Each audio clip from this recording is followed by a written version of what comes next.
दिलवो ले जा रुमाल में एगो चुम्मा ले जा गाल में संग दिलवो ले जा रुमाल में।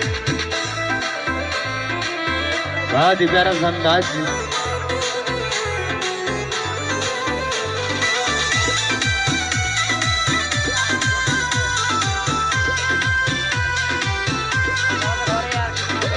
हमारा दुसायन पिया कोनो दूसरा पमर बनलायन पिया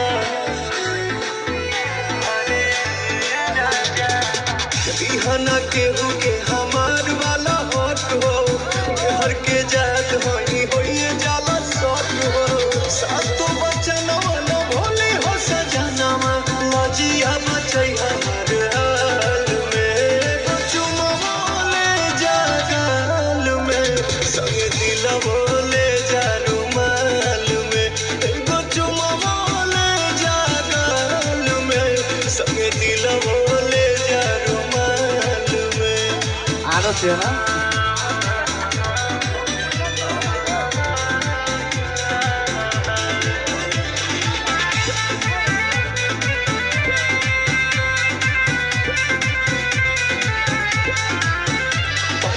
कदम बवाले बोलो जल्दी पड़ पानी हाले के पाले बोलो